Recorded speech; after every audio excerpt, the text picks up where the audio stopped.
నమస్తే నేను Vaishnavi welcome to master కి టీవీ ఇది సామాన్యుడి స్వేచ్ఛకు సంకేతం ఇక డీటెయిల్స్ చూసుకున్నట్లయితే ఈ నెల నుంచి 3000కు పెంచిన పింఛన్లను ఎమ్మెల్యే వసంత వెంకట కృష్ణప్రసాద్ చేతుల మీదుగా లబ్ధిదారులకు అందజేశారు ఎన్టీఆర్ జిల్లా కొండపల్లి మున్సిపాలిటీ కార్యాలయంలో ఎమ్మెల్యే మాట్లాడుతూ కొండపల్లి మున్సిపాలిటీ పరిధిలోని 6264 మంది పింఛన్లు నేరుగా వాలంటీర్ల ద్వారా ఇంటికి తీసుకువెళ్లి అందజేస్తున్నామని వెల్లడించారు ఇప్పటి వరకు కొండపల్లి మున్సిపాలిటీ పారిశుధ్యానికి 13 కోట్లు ఖర్చు చేశామని వారు తెలిపారు. జరిగింది 55 కోట్ల రూపాయలతో టెండర్లు చివరి దశలో ఉంది. బహుశా కమిషనర్ గారు పూర్తిగా పనిలో ఉన్నారు. టెండర్లు ఎప్పుడు ప్రాసెస్ స్టార్ట్ అయింది కదా కమిషనర్ ఏమైనా కూడా ఈ నెల ఇంటి పట్టాలు ఇస్తాం. గత ప్రభుత్వం లాగా ఎన్నికల ముందు వచ్చి హడావుడి చేసి ఎవరికో కొద్ది మందికి ప్లాట్లు ఇవ్వటం కాదు. అన్న పట్టాలో 3500 మందికి ఇచ్చాం. దాదాపుగా అర్హత కలిగిన వాళ్ళకి 99% ఇచ్చాం. సాంకేతిక కారణాలు తమ్ముడు దయ సాంకేతిక కారణాలు ఆ సమయానికి లేకో కొంతమంది వాళ్ళకి చిన్నదో చితకదో కొనుక్కొని వాళ్ళ ఇంటి పేరుతో వాళ్ళ పేరుతో మీటర్ వచ్చినందువల్ల లేకపోతే ఇంటి పన్ను కట్టినందుకు తెలంగాణ సీఎం రేవంత్ రెడ్డిని కలిసిన Adani group members CM Revanth రెడ్డిని కలిసిన అదానీ గ్రూప్ పెట్టుబడులపై కీలక చర్చలు.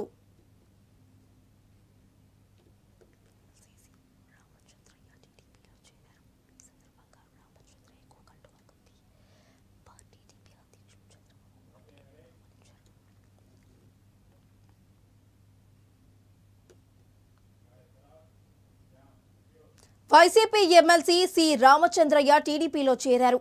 ఈ సందర్భంగా రామచంద్రయ్యకు కండువా కప్పి టీడీపీ అధ్యక్షుడు చంద్రబాబు పార్టీలోకి సాధారణంగా ఆహ్వానించారు. అనంతరం రామచంద్రయ్య మాట్లాడుతూ పదవుల కంటే సమాజమే ముఖ్యమని టీడీపీలో చేరారని వారు తెలిపారు.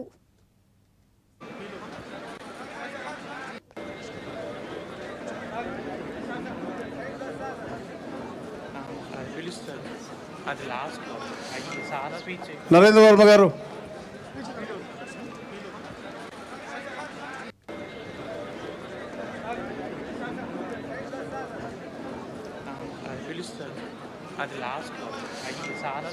నరేంద్ర వర్మ గారు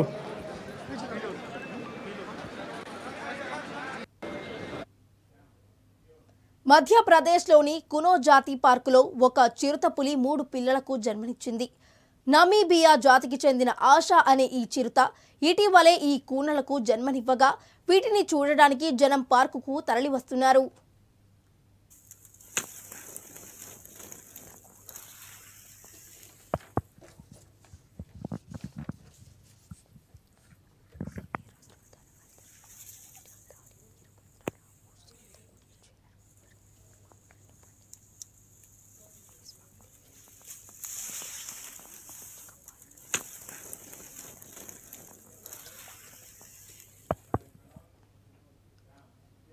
వైసీపీ రాష్ట్ర ప్రధాన కార్యదర్శి మాజీ మంత్రి దాడి వీరభద్రారావు సొంత గూటికి చేరారు. వారికి చంద్రబాబు నాయుడు పార్టీ కండువా కప్పి స్వాగతించారు. టీడీపీతో కలిసిన వైసీపీ అరాచక పాలనను అంతమొందించాలని వారు తెలిపారు.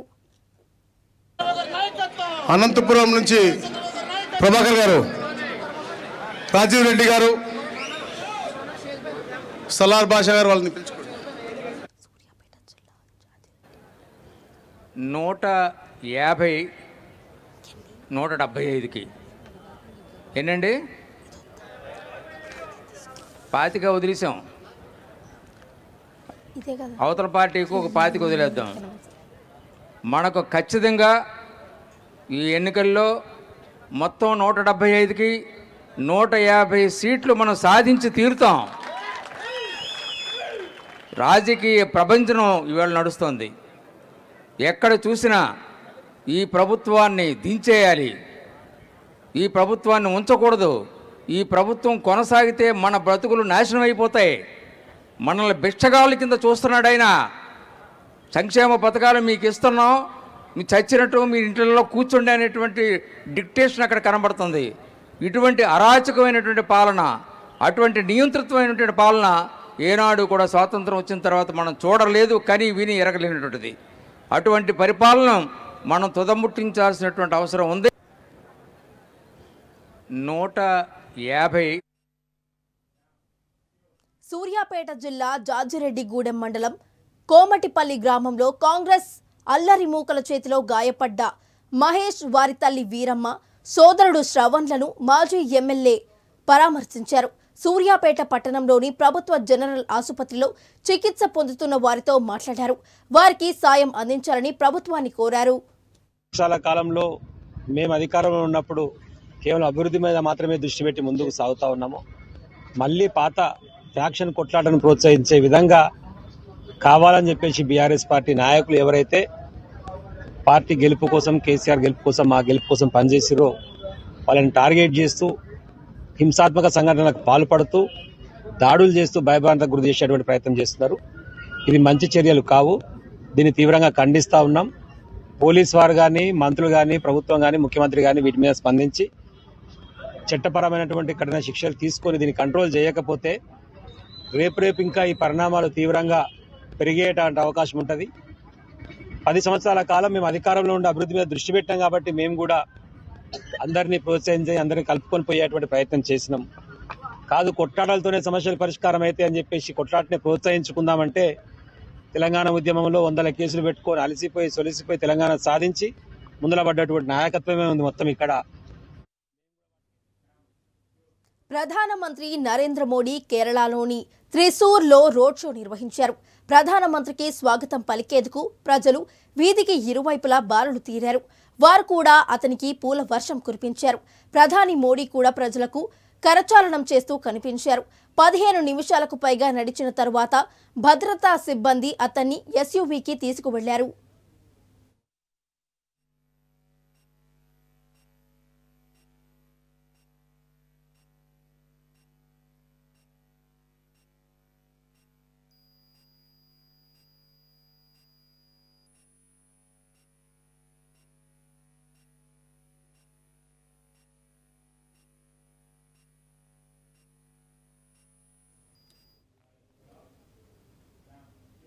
ఉత్తరాంధ్రలో 3 రోజుల పర్యటన నిమిత్తం టీడీపీ అధినేత నారా చంద్రబాబు సతీమణి నారా భువనేశ్వరి విశాఖ ఎయిర్పోర్టుకు చేరుకున్నారు. నిజాం గెలవాలి అనే పేరిట ఆమె 3 రోజులు విస్తృత పర్యటన చేయనున్నారు. స్కిల్ డెవలప్మెంట్ కేసులో చంద్రబాబు జైల్లో ఉన్న సమయంలో మరణించిన కార్యకర్తలు, అభిమానుల కుటుంబాలను ఆమె పరామర్శించనున్నారు.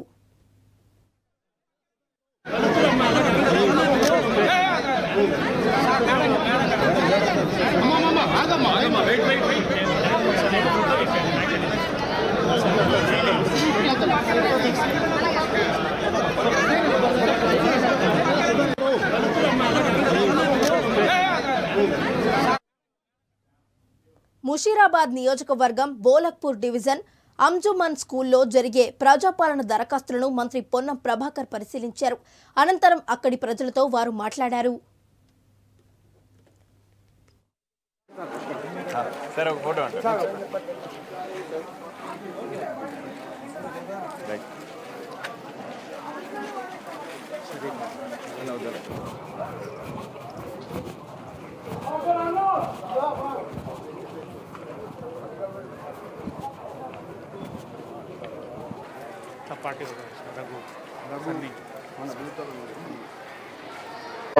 अभी पूरा नहीं हुआ। वो घर नहीं है, नहीं हो गया सर, पूरा घर नहीं है। नहीं इधर हम finance assistance for house construction అదే సార్ అడుగుతాం సార్, మీరు వచ్చినా కొంచెం అట్లా వచ్చారు సార్. सर ये वर्क लिए दे रहे हैं आपको रोज रोज इसकी अब तो जगह नहीं है, जगह के लिए पैसे वाला की चीज़ आपको ज़रूरत नहीं है, और किसान में काम करने वाला भी नहीं है, उसके लिए भी है। नहीं है हमारे रेशन कार्ड दिए इसमें इसके साथ? हाँ दिए, ये देना सर लोग। जब वो फॉर्म्स नहीं देते जीरोस कॉपी करोगे सब एक ही है, खाली देखने के लिए। మంగళగిరిలోని టీడీపీ ఆఫీసు వద్ద సందడి వాతావరణం నెలకొంది. వివిధ ప్రాంతాల నుంచి నేతలు టీడీపీలో చేరేందుకు పెద్ద ఎత్తున తరలివస్తున్నారు. వైసీపీ కీలక నేత, రాజ్యసభ సభ్యుడు విజయసాయిరెడ్డి సొంత బావమర్ది టీడీపీలో చేరారు.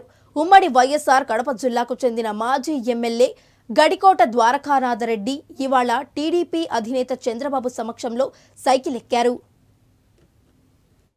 నేను ఈరోజు 20 సంవత్సరాలు చేసిన పార్టీకి ఆయన ముఖ్యమంత్రి అయిన తర్వాత కనీసం ఆయన సీఎం పేసీలేక అడుగు పెట్టలేదంటే మీరు గమనించండి. ఆ పేసీలేక కూడా అడుగు పెట్టకుండా ఈరోజు నాకు సంతోషంగా ఉంది.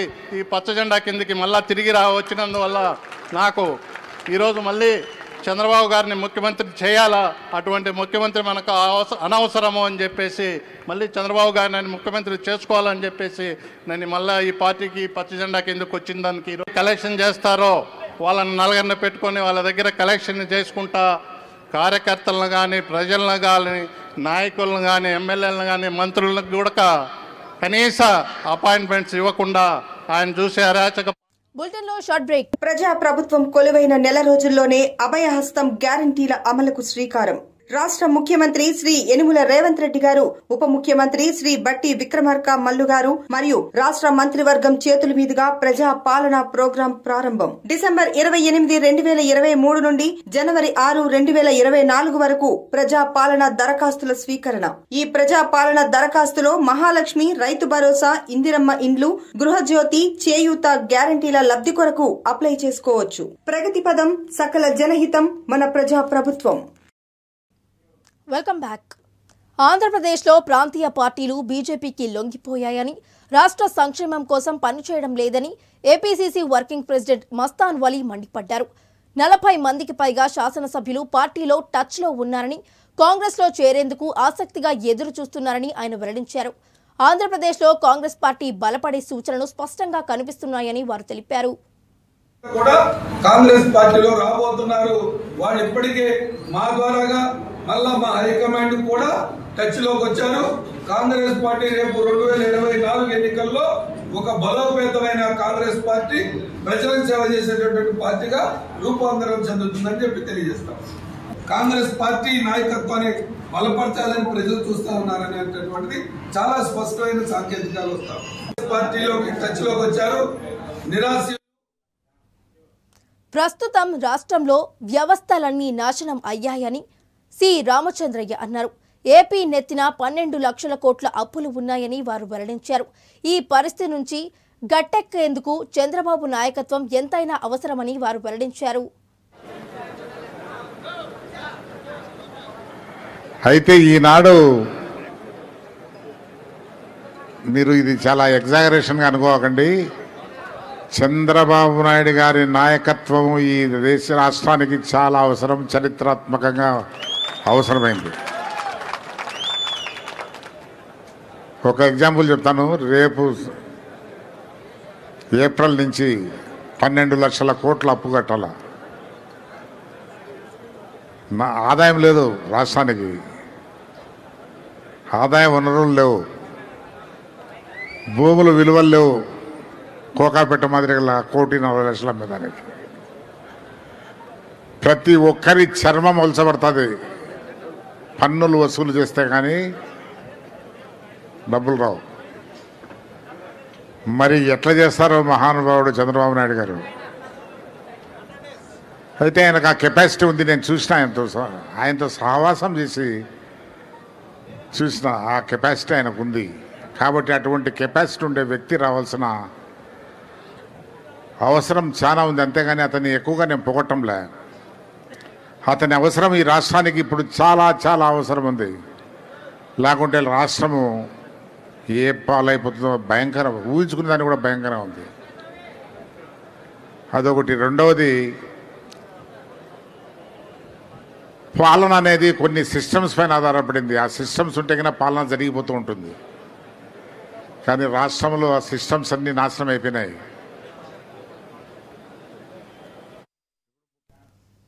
జగన్ రెడ్డి కాకినాడ సభ నుండి మహిళలు పారిపోతున్నారు.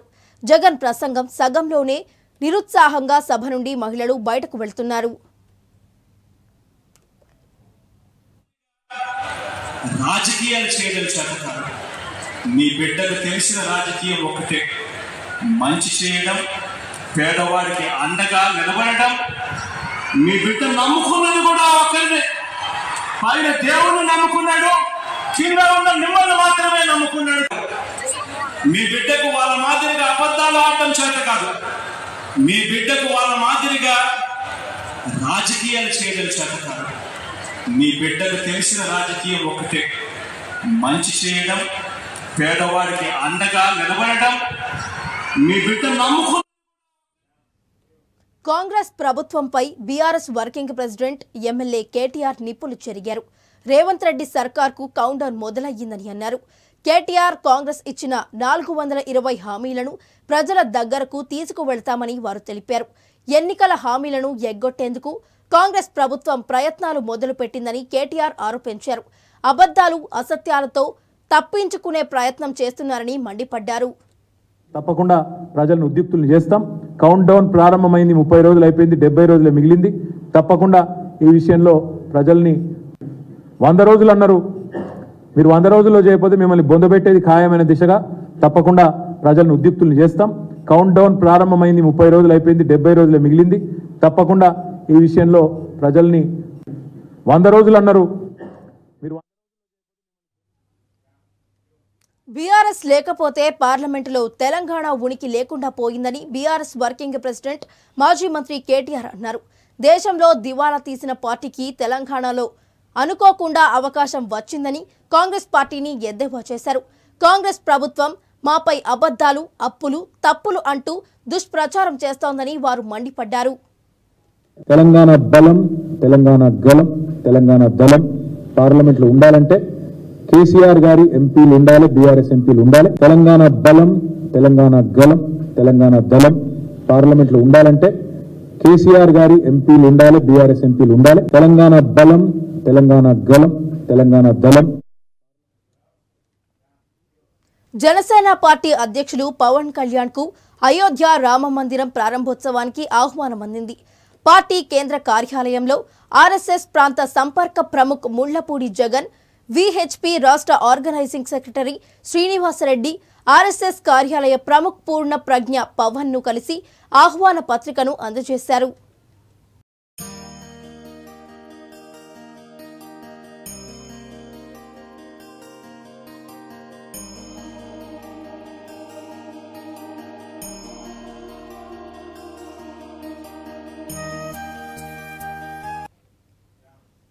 అంగన్వాడీలు కన్నెర్ర చేశారు. ప్రభుత్వ మొండి వైఖరిని నిరసిస్తూ రాష్ట్ర వ్యాప్తంగా అన్ని జిల్లాల కలెక్టరేట్లను ముట్టడించారు. 23వ రోజు సమ్మెలో భాగంగా బుధవారం వారు చేపట్టిన కలెక్టరేట్ల ముట్టడి కార్యక్రమం తీవ్ర ఉద్రిక్తతకు దారితీసింది. పలుచోట్ల అంగన్వాడీ కార్యకర్తలను పోలీసులు అడ్డుకోనున్నారు. అంగన్వాడీలను, వారికి మద్దతు తెలిపిన నేతలను అరెస్టు చేశారు.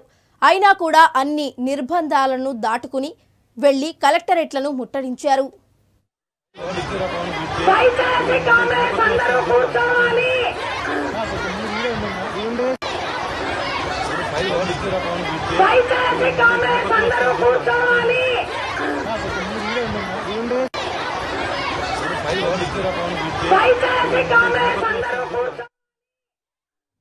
వైఎస్ఆర్టీపీ అధినేత్రి వైఎస్ షర్మిలకు గన్నవరం విమానాశ్రయం వద్ద ఘన స్వాగతం లభించింది.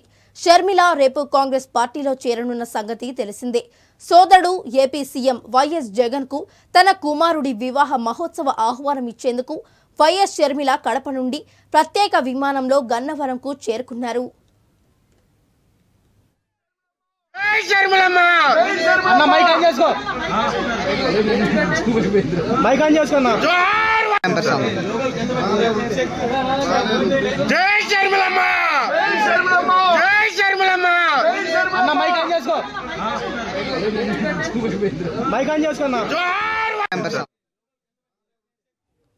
ఏఐసీసీ తెలంగాణ ఇన్ఛార్జ్ మరియు ఏఐసీసీ జనరల్ సెక్రటరీ శ్రీమతి దీపాదాస్ మున్షి గారి అధ్యక్షతన టీపీసీసీ విస్తృత స్థాయి సమావేశాన్ని నిర్వహించారు.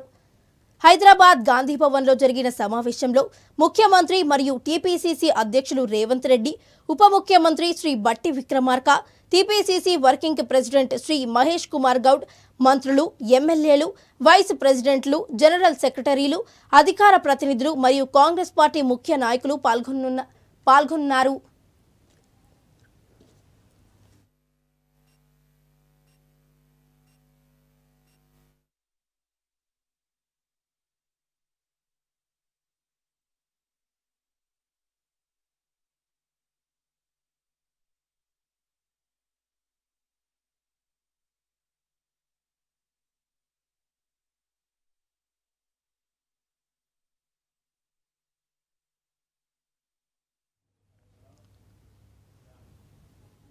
ఇక ఇవి ఈ బులెటిన్ అప్డేట్స్. మరిన్ని అప్డేట్స్ తో మళ్ళీ కలుద్దాం. Until then keep watching master కి టీవీ. ఇది సామాన్యుడి స్వేచ్ఛకు సంకేతం.